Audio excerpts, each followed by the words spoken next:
Welcome to the Bodybuilding Banter Podcast, your number one source of all things bodybuilding. Be sure to like and subscribe to stay up to date on future episodes. Now, here's your host, Leroy Rollins.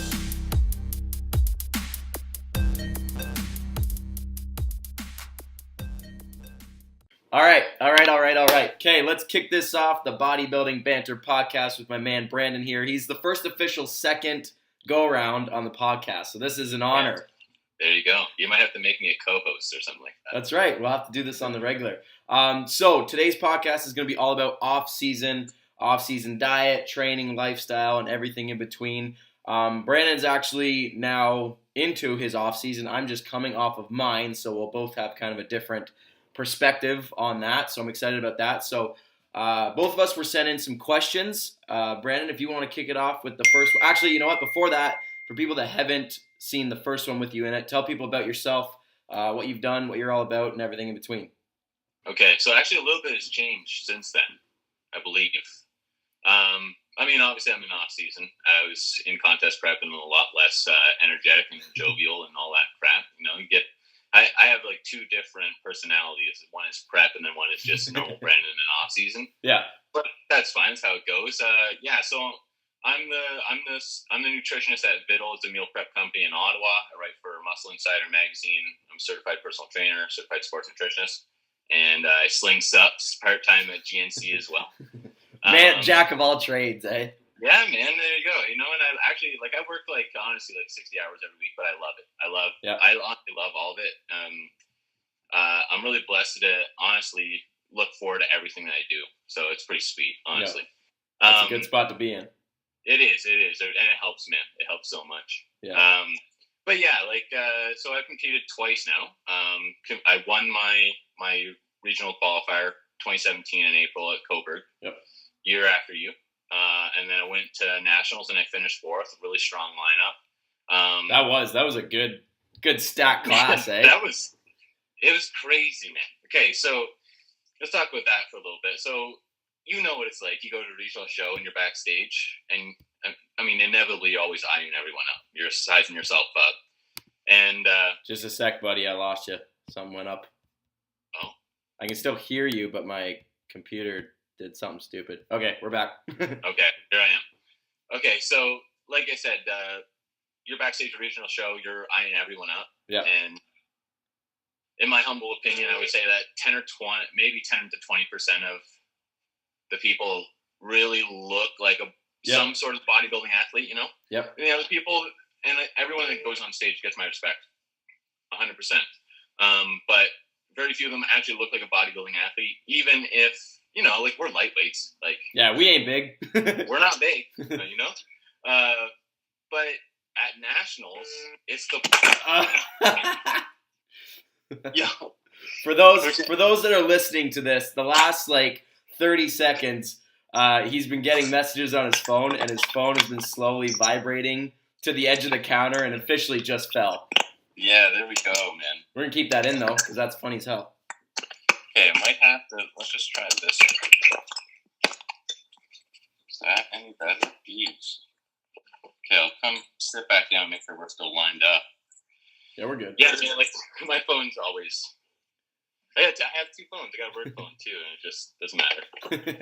All right.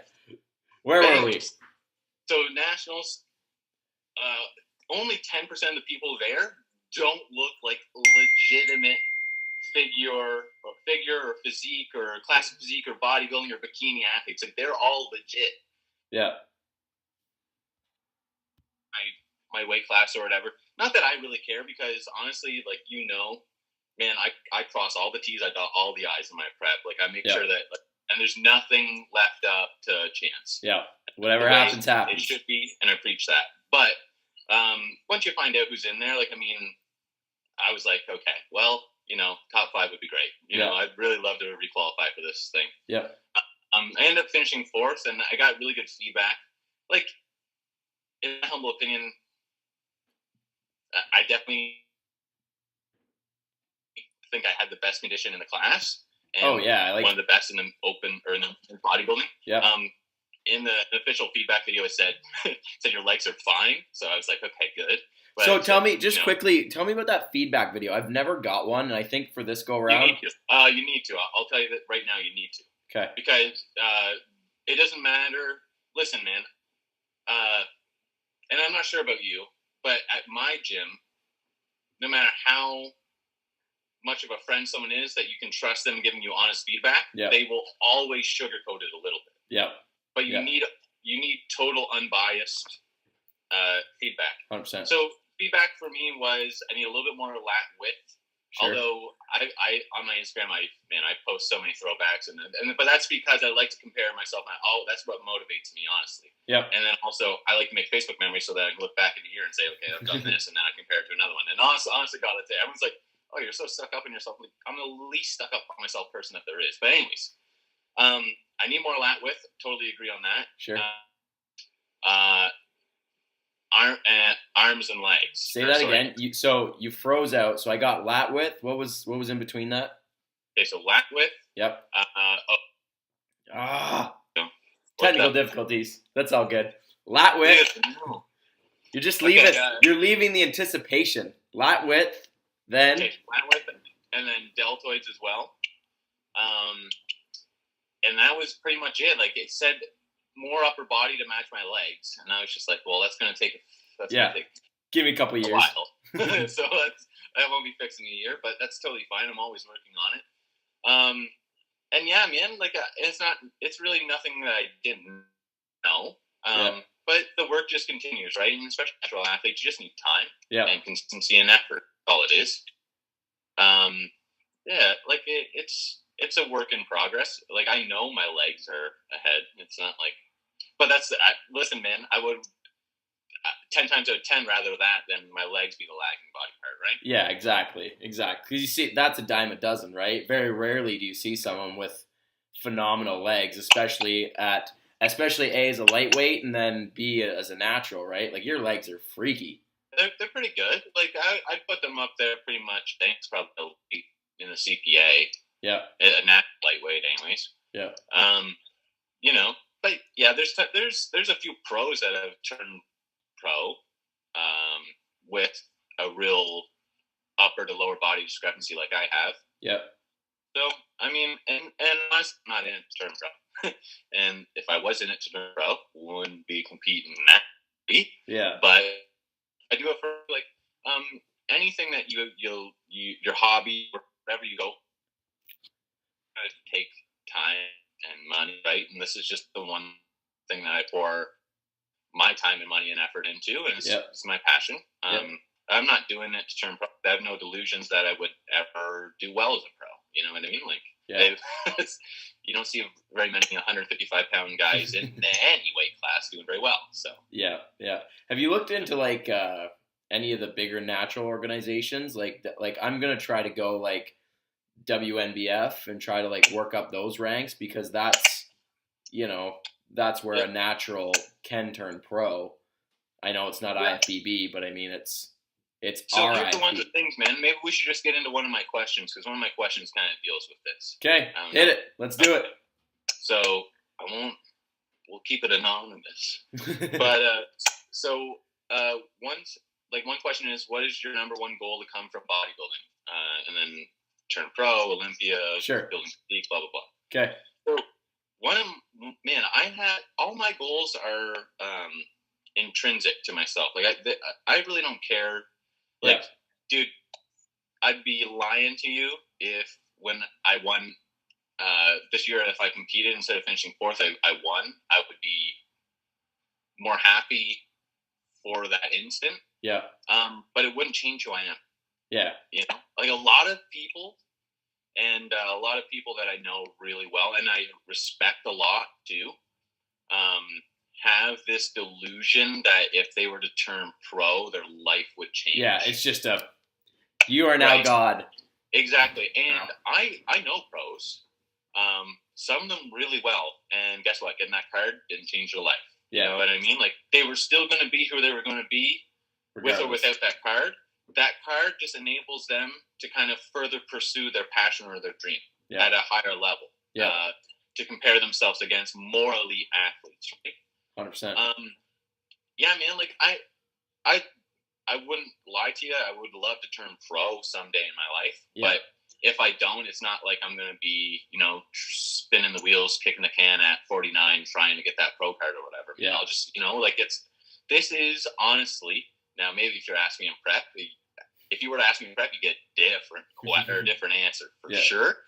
But this is just one part of my life. And there's an on and an off switch when it comes to me and my off season. Yeah. Me in prep, and also me at about 8 weeks out, and then also me at about 4 weeks out. There's just different switches that go on. Yeah. But I got into doing this because I just wanted to be better. I thought this would make me a better person. I thought this would give me a better physique. Yeah. I thought this would kind of like hone sort of, mental pathways and then certain things that I would like, the ways I would view the world and stuff. Sure. I also got into it to get away from things that were kind of like haunting me, or creeping up on me that might have been kind of counterproductive. Nice. Yeah. Yeah. So for me, like it was, when I was younger, like I'm 24 now, like when I was like maybe 18, 19, reading Flex magazine and all those stuff, like I'd be lying if I said like IFBB Pro wasn't like right there. Cause that's all you saw. Right. And I think that was before like Instagram and this thing was, so time consuming. And I didn't know that there was a natural pro bodybuilder or if there was like natural federations and stuff like that. Like I was just uneducated. So I think for me back then, I would have said like bodybuilding, IFBB Pro, Mr. Olympia, blah, blah, blah, blah, blah. But I, as I started competing, quickly learned that, like you mentioned earlier, there's not many, you stupid computer. It's all good, man. You just got some time to put in for editing, that's all. We're back in. So yeah, like when I was younger, it was like IFBB Pro, blah, blah. But then as I got into competing and quickly realized there's no 150-pound IFBB pros out there, or if there are, I don't know of them. And it's just like now it's, like you said, it's a lot of intrinsic stuff and like, constantly pursuing whether it's a better physique. Like I follow Jeff Alberts from 3DMJ and his famous quote is chase the physique, right? All those little trophies and stuff are cool, but it's like, I want to build this personal sculpture when I'm like 40 and 50 years old that like I can look at and say like, okay, this was 30 years of work. Now I've created this thing, right? Yeah. Well, and honestly, man, it's, I think bodybuilding has helped me progress mentally and psychologically more than it has physically.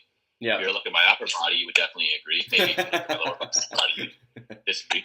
But man, like, there's a lot of transferable skills that this teaches you, man. Like, persistence and perseverance. Like that's number one, man.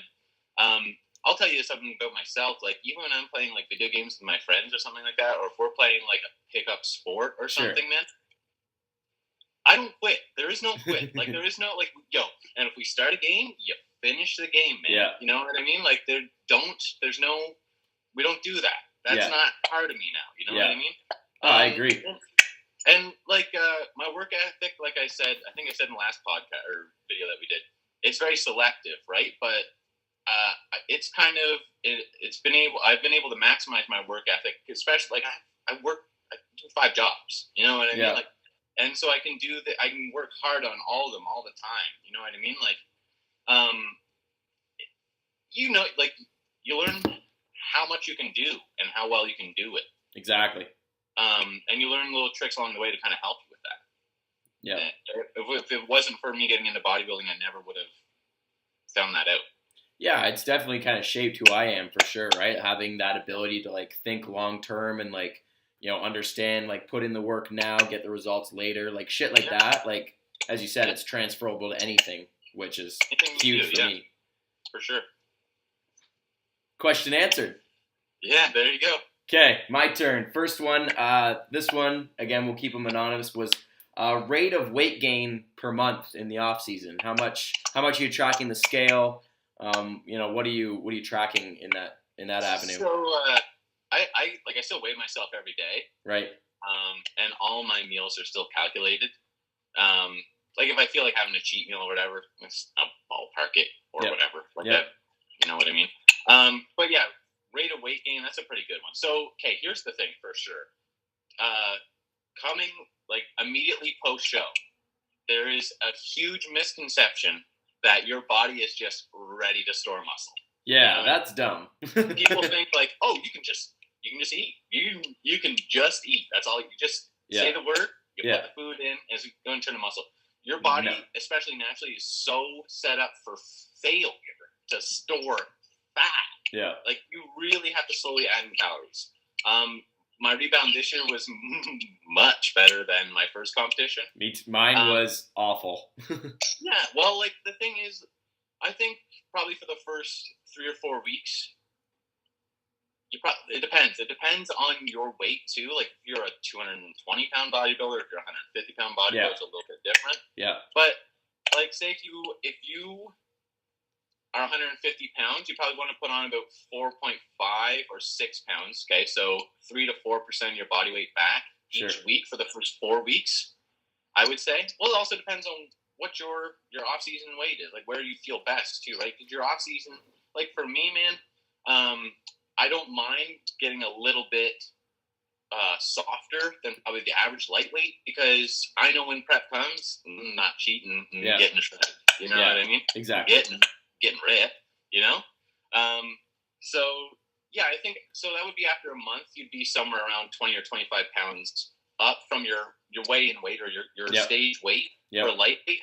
For someone that's like 200 pounds, probably be like 30 or 35 pounds, right? And then after that, probably about 5 weeks post-show or 6 weeks post-show, you want to be pretty close to, I think, your off-season goal weight. Yeah.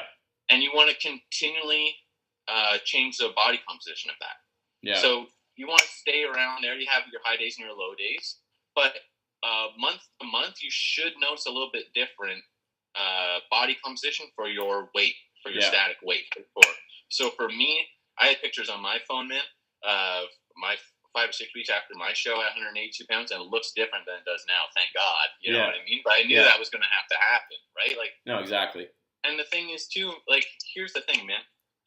If you want to put on any muscle tissue naturally, it's hard to do that staying only 10 pounds or 15 pounds above your stage weight. Like, that's 100%. Really hard.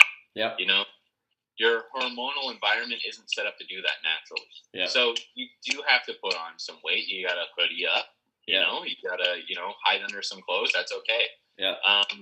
But that's what I would say. Rate of weight gain after a show. It depends. It's different. It's different for everybody. Yeah. Like for me, like quick horror story on my part. I gained like 20 pounds in like the first few days because I was just don't do that.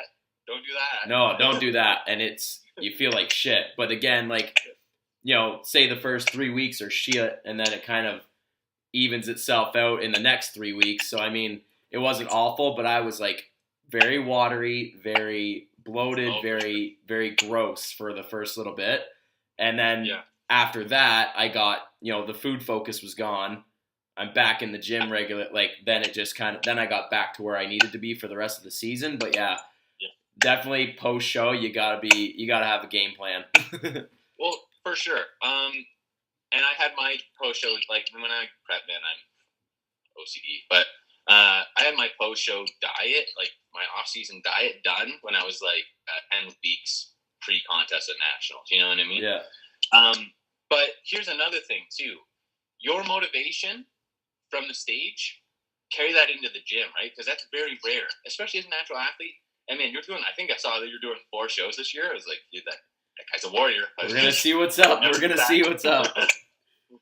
But like for me, this prep, I didn't get any weaker in the gym till I was a week out, like maybe 10 days out. Yeah. Okay? Yeah. So take that motivation in the gym. I was able to hit PRs, like lifetime PRs, like a week after my show. Yeah, exactly. I mean? And now it's just like, it's crazy even to look at where I was last off season, but especially where I was a week, like just like 4 months ago, that helps so much, man. That's what helps put on tissue. Like I'm writing an article for Muscle Insider right now on progressive overload versus functional training. Oh, yeah, I saw that. Yep. Right? So, I mean, for sport-specific athletes or whatever, people that want certain types of training to improve agility or whatever it is, that's fine. But for people that want to accrue muscle tissue and lose fat. Yep. There's really not like it's the king. It's tried and true. That's what it is, and science supports it. So yep. Just progressively get better and better, right? That's what you got to do. The one thing that's going to help you get leaner in long term is having more muscle. Yeah, that's the whole game. Simple as it goes. Yeah. Awesome. All right, man, your turn. Second question. Okay, Third one so total, I guess. One here. So I had 4 good ones, but we'll go over another one here. Okay, so what sparked the fire for you to get on stage? Okay, so this is definitely going to be a long answer. So I started training like 3 times a week. We went over this in the last video, so we'll gloss over this really quickly. Yep. Like 3 times a week when I was 16, get better at sports, and then look better for girls. Yep. Anyways, when I went to college, started getting pretty serious about training, but still was fooling around with my diet. Through this whole time, I had a mentor named Branden. I just posted a picture of him on my Instagram. He just competed at Ottawa Championships. Oh, nice. And yeah, he was took the Masters. Nice. Anyways, he's been a great friend and a mentor for a long time. He's always been real good to me. I've been able to bounce ideas off of him, and like he's always there with a good answer, thorough answer. Anyways, that was kind of like I used to look up to him, obviously, right? Like I still look up to him, but in a different kind of thing now. When you're 16 or 18, you're very impressionable, and like this guy was like I thought like that bodybuilder, that's definitely what girls want, you know what I mean? Because I was just like, what? Once you figure this out, you're like, well, not usually, girls don't like grotesquely jacked men, no, usually, no. But not that he's grotesquely jacked or anything, has a very nice physique. But yeah, like so that was kind of like I was always like I kind of wanted to follow in his footsteps, to be honest. You know what I mean? I've been pretty open about this to many people, but this is probably the first time I've said it on a video or anything like that. But so like that's definitely one of my motivations. But I also wanted to test out my metal. Like I wanted to test out all this work that I've been putting in. Yeah. I always knew that I worked hard. I didn't know how hard I worked, but like I'll challenge anyone that isn't like a 220-pound bodybuilder to make it through a workout, any workout. Like it doesn't have to be legs. Like people think like, oh, you must train legs so much harder than everything else. Like, no, that's just my genetic predisposition to have better legs. You know what I mean? That's just how I'm built. I train everything very equally. But yeah, I wanted to test that out because I knew I was working really hard at it. And like once I started like actually like dieting correctly, you know what I mean? It was in August of 2016, bodybuilding diet right, and I was on stage April 2017, which is 8 months later or whatever at Cobricks. Sure. And like I don't know, like for a 148-pound guy, which is very small, was like very, very conditioned. You know what I mean? Yeah, peeled. Yeah, and like I had some really good feedback. Like again, they said the legs were a strong point, and I always thought my arms were weak, but they said like my arms match or whatever. I just need to thicken up my torso and blah blah blah. Anyways, I just want. But the thing is, once you get on stage, you either get that bug that bites you in the neck and it's never coming off, or else you figure out it's not for you, right? And, you learn pretty quickly if it's for you or not. That's for sure. For sure, you learn pretty quickly halfway through a contest prep if it's for you or not. But here's the thing too: like some people will suffer through the contest prep, and that's totally fine. And I would do the same thing. But some bodybuilding, there's a difference between bodybuilding and competitive bodybuilding. Okay? And I made a post about this earlier too, maybe a week ago or whatever. But it's totally okay to just go in the gym, have fun in there, which I always do when I'm in the gym anyways. But have fun, make it about yourself and bettering yourself and bettering your physique and getting more healthy and improving, health markers or whatever. But you don't have to go down the path of competitive bodybuilding ever if you don't want to. No, this is where people with elite work ethics and skills and the passion for bodybuilding get on stage to go against other like-minded people. I think too, just quickly on that, like I think people it's almost like the flavor of the week to compete right now. Like there's a lot of people that are competing that probably deep down don't want to, but want the likes, Yeah, man. No, I agree with that 100%.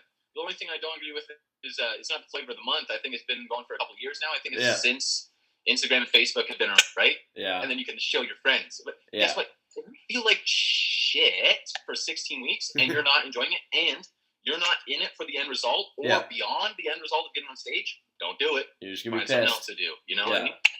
Oh, like you're wasting your time because no one really gives it. No one gives. You know what I mean? Like, dude, like whenever I see your post, I'm like, that's cool, man. You know what I mean? Like, you know what I mean? Like, I like that because that's what I get into. But out of 100 people, and like, I'll just use my own. I'll just say it for my own self. Yeah. For 100 people that aren't into bodybuilding, maybe 1% of those people think that, you know, what I post is cool. Maybe. You know what I mean? Like, that's a very... It's a small market. Yeah. So, I mean, like, dude, because you love it and because you have a passion for it or whatever, but, like, let's just say John Doe that works at my grocery store doesn't think I'm fucking sick or anything like that, right? Yeah. He's just, like, he probably thinks I have a little bit more muscle than someone else. You know what I mean? Like, cool. You know? That's true. That's 100%. That's how it goes. And there's so many, and I call them one-hit wonders, but it's the truth. And I'm very close to the Ottawa show, right? Like, I'm 40 minutes south of Algonquin. Yeah. And man, so many people that I know are just doing it just to say they've done it or just to get likes on Instagram or Facebook. I'm like, it's not. This is too extreme. Yeah, for that. And it's expensive. Like, after you figure out all the costs and stuff, like, you're in debt at the end of it. And, like, if you don't love it, like, spend the money elsewhere. Oh, well, I mean, especially competing naturally, but also an amateur, you don't make any of that money back. Yeah. At all, right? Yeah. There's nothing that you get back from there. Yeah. Like, and, dude, like I said at the start of this video, anything that you're going to do, generally is going to take time, effort, and money, right? Yeah. So this is the thing that I pour into. But a lot of people, too, don't have the finance sometimes for it, or they don't have the time for it, and it, like, screws up their family life or their relationship, whatever. Like, I'm very lucky that I really don't have that many responsibilities, you know what I mean? Like, this is what I can put all my time into. Other than my work, you know, that's pretty much it. And my circle of friends, that's what's too. Perfect. No, for sure. That's awesome. Okay, next question. What do we got? I'm going to look at my list. Weekly training frequency. How much are you training in the off season? Okay, so this is a great question, especially right now. So I actually recently just went to an upper and a lower body split. Sure. So that I can focus on my upper body all in one workout multiple times a week. Okay. Yeah. Now, having said that, I feel like recovery is a lot better because I'm not spending, dude. Because I'll always do too much instead of too little. So maybe I have been overtraining my shoulders or whatever. Right. They really seem to be growing. There's no real way to actually kind of measure your shoulders with a tape measure. You know what I mean? But from my pictures, I keep on my phone because they're not shredded. They're not very enjoyable to look at. Yeah. Everything seems to be going really well. And, like, I take videos pretty much every day still. Right. Yeah, man, like, I used to train at a really high frequency, and I still will eventually. Like, this is just kind of like another block that I'm going through. Yep. But in the off season, a lot of people are more fans of training longer and less frequent. So more volume and less frequent. Yep. To kind of aid in recovery, to kind of accrue muscle tissue over time.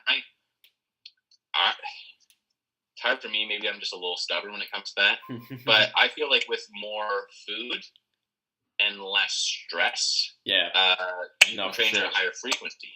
Yeah. Right? It's only going to benefit. It'll benefit you more that way, I feel like, than in prep.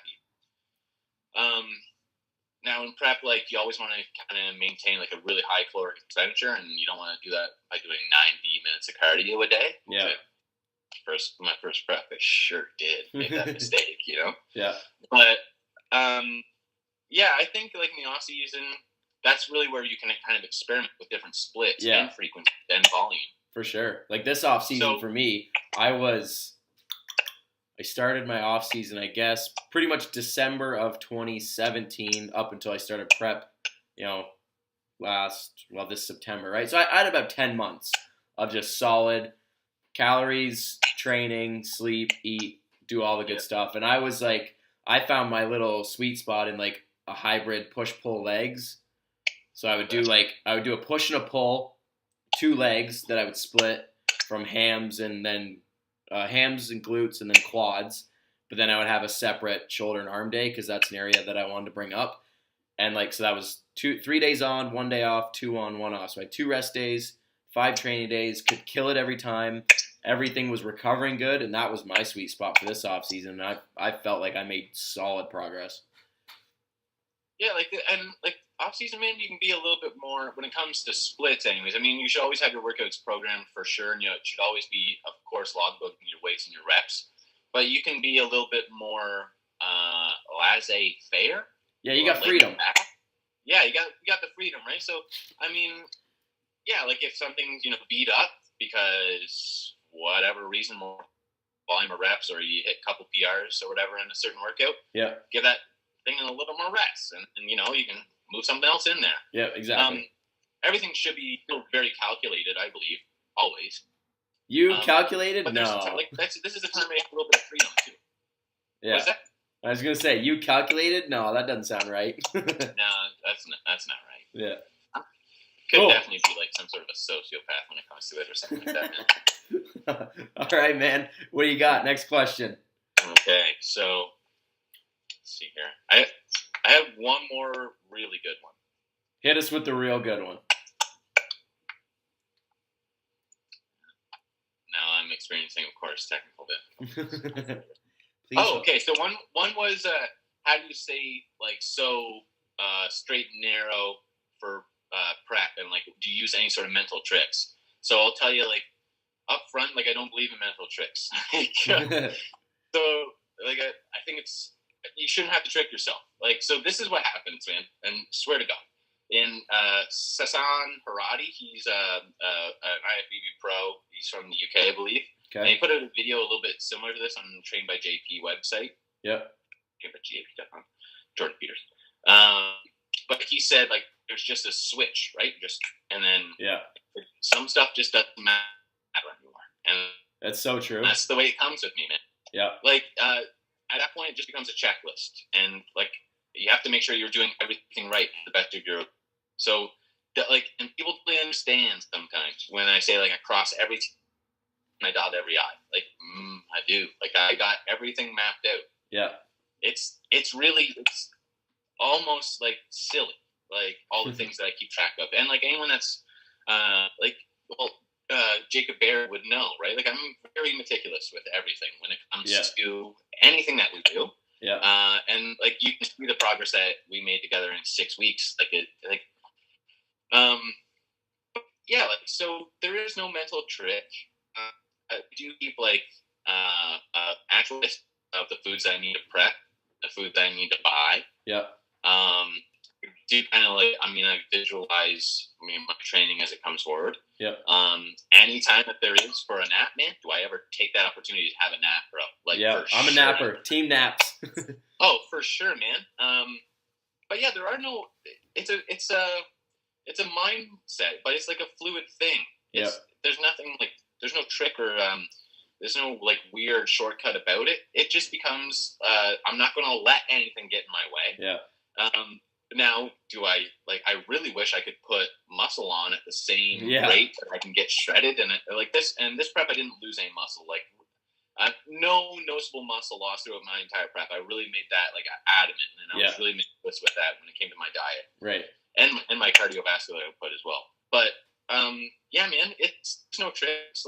What do you think about that? Do you have do you keep any tricks or anything like that? I don't know. I'm the same way. When you said switch, that rang true to me. I'm very, as soon as prep starts, it's game on, right? I clients will ask me how do you do it? When I tell them oh, I eat this every day and I'm up at this time doing cardio and stuff. I'm I can't explain to you how important it is to me to do well. Okay, good. Okay. Not crazy. Of course I want to win.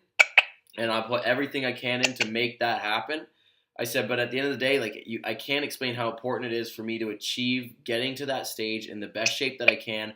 And especially now, this is the first time I've ever come off a significant off season, which even 10 months isn't that long in the grand scheme of things, but it's longer than I've ever had. And just knowing that when I step on stage in April in 21 weeks, that there will be a difference between last time I was on stage.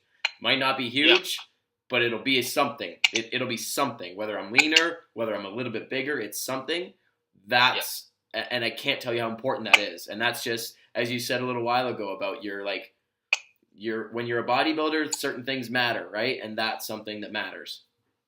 Yeah, so like, and the clients to me too, like just my everyday like transformation clients or people that just want to lose a little bit of weight or put on a little bit of muscle, like they always explain like, I don't know how you do that, and it's just like I don't taste food. It's just the way it is. That's so funny. I literally said that same thing like 2 days ago. Yeah, like it don't taste food. Like it's just there, and I just eat it at the time that I'm supposed to, and then that's done. That's it. Yeah. Cardio sucks, but you just do it, and you find whatever it is that to distract you while you do it, and you don't step off 1 second early. You just get it done, and you make sure there's time for it. Yeah. The training, you train exactly how you would in your off season. That's another thing I'm a firm believer of. Yeah, like, I don't like changing things. Like, and I've seen some programs from different coaches or whatever, and I'm not going to call any of them out because I'm whatever, right? Like, and who am I to call anyone out? I know when to call anyone out. But your one thing I'm very adamant of is your training shouldn't change a lot from when you're 12 weeks out to when you're 2 weeks out.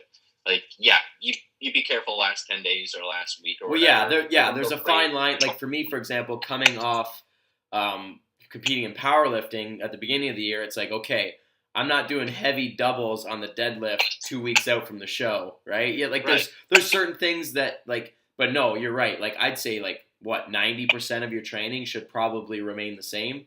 What got you muscle is going to keep you muscle. Yes, exactly, man. There's no like, dude, it actually like I cringe every time. Like I get rolls in my forehead every time that someone says they're doing an exercise at 3 weeks out to shape whatever muscle. Yeah. And you're not. You're not. You're not doing that. You'll learn that, but you're not doing that. What you're doing is training like a pussy. You know, like that's what you're doing though. Yeah. Like just and you're exhausted or whatever, you know, that sucks. But guess what? Like if you're a bodybuilder and you're going to get the greatest yield out of whatever you're doing, you have to just embrace that exhaustion and the grind and the crappy, embrace the suck, anxious feeling that you get. You know, like that's just part of it. You know, whatever. Name of the game. No, I agree wholeheartedly. I agree. I got one. What about cardio in the off season? Okay, so I'm a proponent of keeping some cardio in the off season for sure. Right. And I can totally understand why some people would feel to eliminate it or extremely limit it. Yeah. But I am on the team on the side of eating more. Yeah. I think that eating more and keeping or increasing your caloric expenditure slightly with cardio. First of all, you're not going to spare any muscle. You're not going to lose any muscle by doing 20 or 30 minutes of cardio a couple times a week. Yeah. I don't care if you're 300 pounds of muscle. You're not going to lose any. Yeah. Okay. So first of all, it's good for health. But for me, like I like to do my fasted cardio every morning, and it's very low intensity. Yeah. So in 25 minutes, I sit on the recumbent bike and I burn like 120 or 125 calories. It's nothing. Yeah. But that way, man, like I can map out my entire day still. You know what I mean? Like if there's anything that I have to do that, you know, I have to travel for or whatever, make sure that it works in my time slot. If there's any other work that I have to do for Vital, if there's any writing I have to do for Muscle Insider, someone, you know, messaged me overnight and said, can we move our check-in to this day? Whatever it is. Sure. So I like to do that. I also like to look over my grocery list, see if there's anything I need to make whenever I get off that bike or whatever. I make my first meal then. My day's set up. If I don't have to do anything in the morning, I can go back to bed for a couple hours, you know? Yeah. But, you know, like, yeah, I'm on the team of eating more, getting more nutrients in, and burning a couple hundred extra calories with cardio on the average of a day throughout a week. Yep. But I can totally see why people would choose to eat a little bit less and cut the cardio out, because guess what? I hate cardio. And it really depends. I think it's a preference thing, right? It's more of a preference thing than a right or wrong thing, in my opinion. And guess what? I'll also say this. Most of the things that I say are that. They are a preference thing over a there's a right and wrong, because in bodybuilding there's very few right and wrongs. Context matters so much. 100%. Individual basis and an individual profile matters so much. Yeah, like I don't like the last 10 months or so. Like I barely did any, but my weight was pretty. I naturally struggle gaining weight. Like I get up to kind of my set point, which is like mid to high 170s, and then if I want to like even for me to get to 180, like I've got to consciously like start shoveling food in. And for me, because I didn't have, by the time I got up to like 176, 177, I'm like 2 months out from prep. So I'm like, okay, if I keep pounding the food, is it going to really yield me that much more muscle? Probably not. So it was like, finding that sweet spot. And for me, like I'm naturally, especially it was through the summer, so I was naturally very active. So like you're getting cardio, whether it's, hiking around or, walking the dog and shit like that. So yeah, it's totally lifestyle preference. There's other factors that you got to think about versus just yes or no cardio. Yeah. So one of the things that I'm a huge proponent of, and this is where I think a lot of people go wrong in their off season, is building weight up and achieving new homeostasis at a higher weight or at the same weight but leaner. Okay. Yeah. So that's what I'm trying to do here, because I like, for whatever reason. Well, no, it's not for whatever reason. I'm just very realistic. Okay. Like in one season, I can't go from I have 2.2 pounds left to play with in lightweight to at the top of welterweight. Like you just can't do that naturally, right? Yeah. And so, like I'm trying to keep this weight here where I feel like I can still pull off 1.5 to 2 pounds of weight throughout a prep. My prep this time is going to be somewhere between 18 and 20 weeks. Right. And I'm going to try and hold on to all my muscle again. I was very successful in that last time. Yep. But people really tend to go wrong they just get up to a point, like they force, like they'll work so hard to say someone that competed as a middleweight will get up to 220 pounds or something like that. Okay. In their off season, as soon as they hit that weight, they come back down or something like that. Yeah. Or they drop I got it. Like, no, like you have to create your body has to create homeostasis there. Yeah. Your body, like you have to create a metabolic adaptation at that weight. So if you're there for 1 day or for 1 minute, whenever you're on the scale, stepped on the scale, I mean? That's not helping anyone. You should stick at that weight for at least a few months. Yeah. At least, and you should be able to change the look. In a few months, you should have a very noticeable different look at the same body. Yeah. And like on the opposite end of the spectrum, there's people that, like I said before at the start here, they never get up to that body weight that's going to actually give them an appreciable must improve their physique, right? Like they'll just, like putting on 10 pounds naturally, or 15 pounds even, how much are you going to yield from that? You know what I mean? And that's where a lot of really people go wrong, right? They think that 10 pounds is like good shit, and you're like, you got 0.5 pound of muscle under there. A lot of people I know that I've competed with, even their proponents have taken 2 years off between shows, or 3 years off even. Yep. I think if you do an off season right, even naturally, you should be able to put on in between 2 and 3 pounds of muscle every year. All right, brief technical difficulties, but we're good. We're rolling again. We're good, and we are persistent. We don't give up. That's right. That's the bodybuilding mentality. No matter what these computers throw at us, we're gonna fight back. What's our take home question? Do you got one, or do you want me to finish this up? Watching that was about off-season condition. Oh, okay. Let's do it. That's a nice one. Got my dog barking there. I don't know if you hear that. Anyway, so here's the thing. I'll use myself as an example. Boy, would I ever like to just, kick off the governor there and just go 195 pounds or 200 pounds my off season. Right? Yeah. Like, would I ever just love that? Like, I actually would. But that's going to be counterproductive. It's going to, first of all, I'm going to have to chronically overfeed. Okay. Yeah. And that's going to create a lot of leptin resistance. And it's just not really, it's not going to help you in the long run. Right. Yep.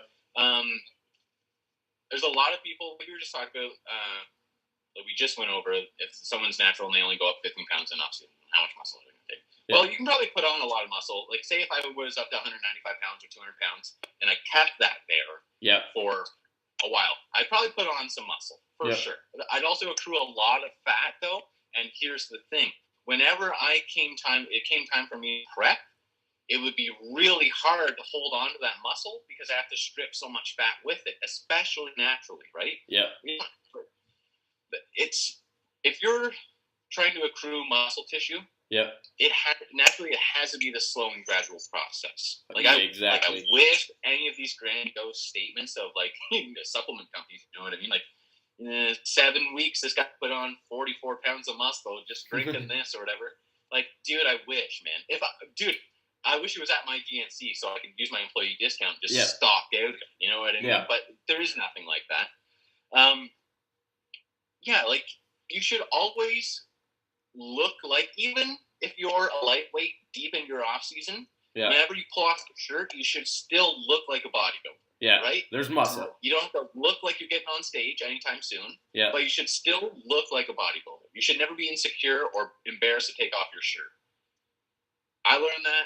I'll be totally honest with it, man. My first show, my off season, man, I never, for the first 4 months, I never had my shirt off after all the shreds went away because I just overdid it, man. I got up immediately. A month later, it was 187 pounds. You know what I mean? And I was on stage at 148 pounds. It was almost 40 pounds. 40 pounds, yeah. That's a lot. Yeah. Yeah. And so it's just like there's a few things that you really have to take into control and that have to be guidelines for off-season. This is for everyone, but there's a little bit of leeway to all of them.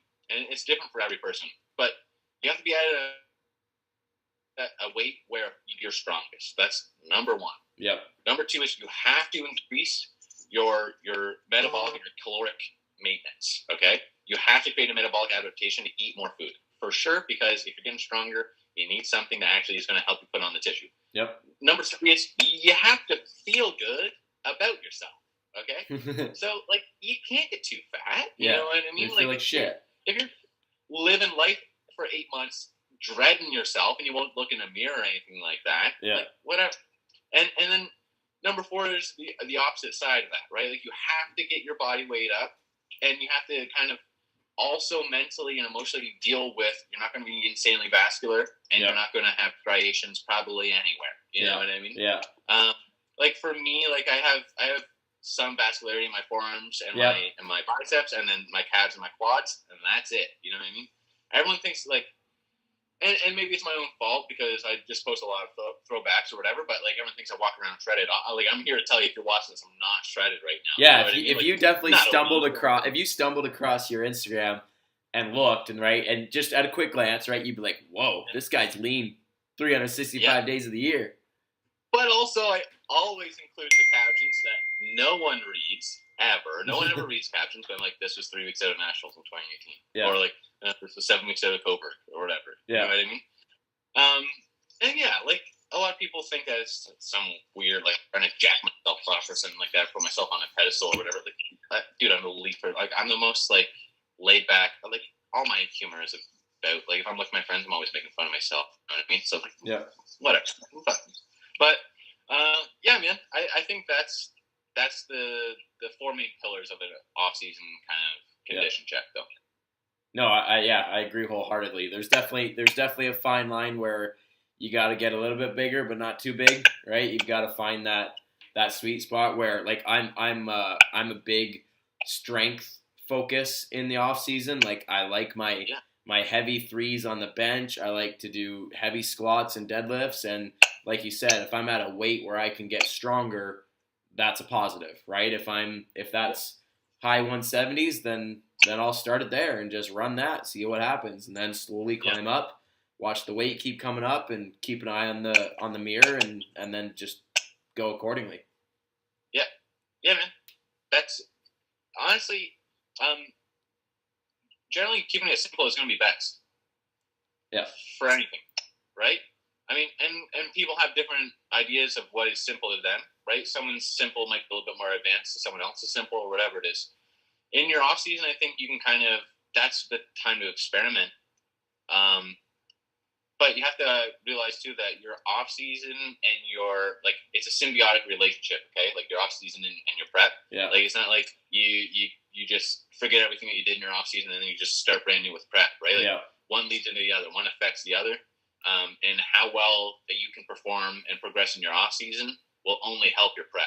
Exactly. And a lot of people don't think about that. Or whatever. Yeah. Yeah. Sweet. That summed it up perfectly. You're right. What a great way to end that. Yeah, there we go, man. Awesome. Where can people find you? What's the Instagram handle that people can see these shredded legs that this man has? Yeah. So it's Branden, Branden, Leizert, Liezert. And then my Instagram handle is that with no spaces and then 93 at the end, my birth year. Yep. Yeah, you can pretty much, honestly, I try to answer all my DMs. Yep. Because I'm not popular and I only get about, 2 a day or something like that. So yep. Whatever. Perfect. But yeah, you can add me on Facebook too. Anything you want to talk about, I'm always open because, like I said, I was very lucky to have someone that was very candid with me when I was starting. And so, dude, I try to help everyone that I can. Now, if you're trying to get a full off-season program or something like that from me, then we'll talk about whatever. Yeah. But, I'm always Advice. there for tips or for whatever, I'm there for you, baby. He's there for us. Awesome, man. Well, appreciate round 2 of the podcast. We will, we'll definitely probably try to do this every few months. We'll throw out a little on Instagram, find us, and we'll do a topic of the day and rip it apart and go from there. Dude, we should train together. Yes, we need to do that ASAP. We need to I'm down. Yes. Okay. I'll slide into the DMs and we'll figure that out. There we go. All right, buddy. Well, you enjoy. This man's about to eat. I'm about to eat. It's time for some food. Hope everybody enjoyed the podcast. Be sure to subscribe. Be sure to follow this man on Instagram. And we'll see you guys in the next one. Have a good one, buddy. All right, you too, man. See ya.